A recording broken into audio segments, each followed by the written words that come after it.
Hello guys, welcome back. আসসালামু আলাইকুম। আশা করি সবাই ভালো আছেন, সুন্দর আছেন এবং সুস্থ আছেন। আজকের ভিডিওর এপিসোড নাম্বার 3.1 এবং আজকের বিষয়টা হচ্ছে line, visual element of graphics design. So গত ভিডিওটি যদি না দেখে থাকেন তাহলে অবশ্যই আই বাটনে ক্লিক করে আগের ভিডিওটি দেখে আসবেন, কারণ এটা একটা ভিডিও আর একটা ভিডিওর সাথে কানেক্টেড। সো যদি না দেখেন তাহলে বুঝবেন না আসলে হঠাৎ করে লাইনে কীভাবে চলে আসলাম। সো আশা করি আপনারা দেখে আসবেন। এবং আপনারা যদি চ্যানেলে নতুন হয়ে থাকেন তাহলে don't forget to subscribe and hit the bell icon for latest update. So চলুন শুরু করা যাক।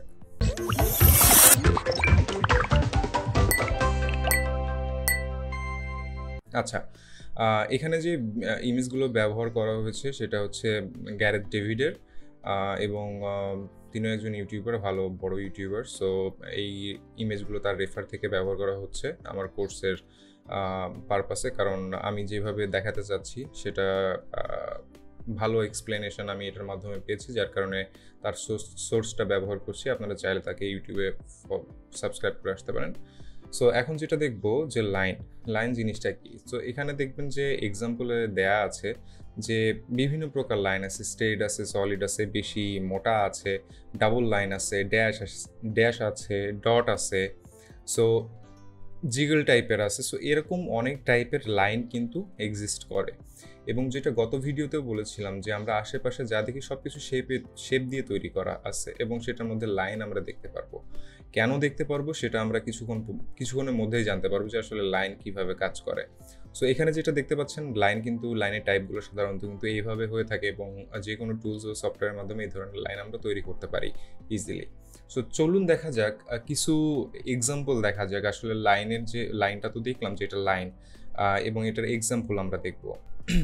আচ্ছা, এখন দেখতে পাচ্ছেন এখানে অ্যারাউন্ড 7টা মতো ইমেজ আছে, এবং এই ইমেজের দিকে যদি একটু লক্ষ্য করেন তাহলে দেখতে পারবেন যে একটা লাইন ব্যবহার করা হয়েছে এখানে, সেটা কিন্তু হচ্ছে ইনফোগ্রাফিকের জন্য ব্যবহার করা হয়েছে। আরেকটা লাইন যদি এখানে দেখেন তাহলে দেখতে পারবেন যে টাইপোগ্রাফি আছে বা যে টেক্সট আছে, প্রত্যেকটা টেক্সটের মাঝখানে কিন্তু একটা লাইন ব্যবহার করা হয়েছে, যেটা লাইন স্ট্রেসিং এ ওয়ার্ড। দেন হচ্ছে আমরা দেখতে পারবো line as a border. So আপনি যদি একটা জিনিস খেয়াল করেন, যদি কোনো ছবির ফ্রেম দেখেন তাহলে কিন্তু দেখতে পারবেন সেখানে বর্ডার সেটা কিন্তু লাইন দিয়েই তৈরি করা হয়।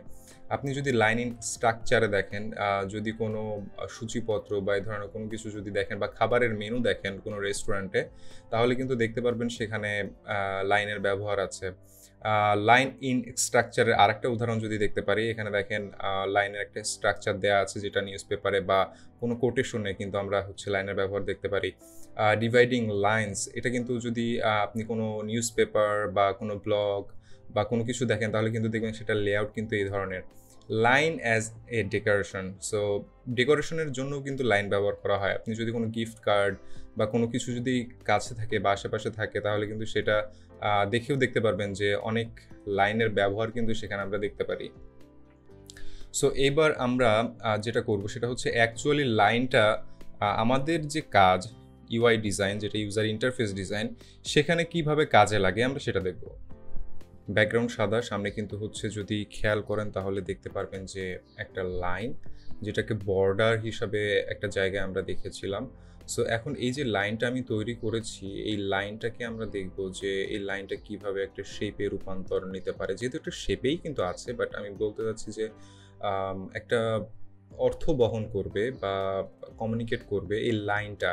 সো কেন ইম্পর্ট্যান্ট সেই জিনিসটা আপনারা আস্তে আস্তে বুঝতে পারবেন। সো আমি যেটা করব সেটা হচ্ছে লাইনের যে একটা কর্নার আছে সেটাকে আমি এখানে নিয়ে আসলাম, এবং এটাকেও আমি হচ্ছে সেম কাজই করলাম। এখন যেটা করব, আমি একটা বাসা বানানোর চেষ্টা করতেছি। ওকে, এখন যদি দেখেন তাহলে কিন্তু খুব ভালোভাবে লক্ষ্য করতে পারবেন যে আমার কিন্তু একটা হোম শেপ হয়ে গেছে বা একটা বাসার শেপ তৈরি হয়ে গেছে একটা লাইনের মাধ্যমে। সো এতটুকুই এক্সাম্পল দেওয়ার ছিল যে আসলে একটা লাইন কতটুকু ইম্প্যাক্ট করতে পারে এবং লাইন দিয়ে কত কিছু করা যেতে পারে। আপনি যদি ছোটোবেলায় লক্ষ্য করেন যে আমরা যে মার্জিন টানতাম খাতাতে, পরীক্ষার খাতাতে বা এমনি রেগুলার খাতাতে, সেগুলোতেও কিন্তু হচ্ছে লাইনের ব্যবহারটা এইভাবেই আমরা করতাম, যে পাশে লাইন টেনে দিতাম বা কোনো ছবি আঁকার জন্য কিন্তু আমরা প্রথমে লাইন করতাম, যেটাকে লাইন আর্ট বলা হয়। সো এই যে এটা ভিজুয়াল এলিমেন্ট, একটা ভিজুয়াল এলিমেন্ট কিন্তু আমরা যদি যথাযথভাবে ব্যবহার করতে পারি, তাহলে সেটা কিন্তু একটা কমিউনিকেশন করতে পারবে সেই ব্যবহারের মাধ্যম দিয়ে, যেটা কিন্তু আমরা প্রিভিয়াস ভিডিওতে বলেছিলাম যে what is graphics design, graphics ডিজাইনের মানেটা কি, এবং সেটার যে থিওরি আছে বা গ্রাফিক এলিমেন্ট, যেটা আজকে একটা এলিমেন্ট লাইন, এবং আগামীকাল আমরা দেখব যে কি করে শেপটা কি বা কিভাবে সেটার ব্যবহার হয়, সেটার এক্সাম্পল আমরা দেখব যে শেপ দিয়ে কী করা যায়, রাইট? সো আশা করি ভিডিওটা ছোট হলেও আপনাদেরকে কিছু ইনফরমেশন দেওয়ার চেষ্টা করেছি ভিজুয়াল এলিমেন্টের লাইন দিয়ে, এবং নেক্সট ভিডিওতে আপনাদের সাথে থাকবো আমি মেহেদি হাসান। সো যদি সাবস্ক্রাইব না করে থাকেন তাহলে অবশ্যই সাবস্ক্রাইব করবেন, কারণ এইভাবে ভিডিও প্রতিদিন সন্ধ্যা 6টার সময় আসতেই থাকবে।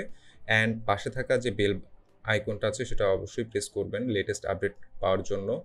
আর কমেন্ট করতে ভুলবেন না, যদি কোনো কোশ্চেন থাকে তাহলে অবশ্যই আমার ফেসবুক পেজ থেকে আমার সাথে কমিউনিকেট করতে পারবেন। ততক্ষণ পর্যন্ত ভালো থাকবেন, সুন্দর থাকবেন, সুস্থ থাকবেন। আল্লাহ হাফেজ।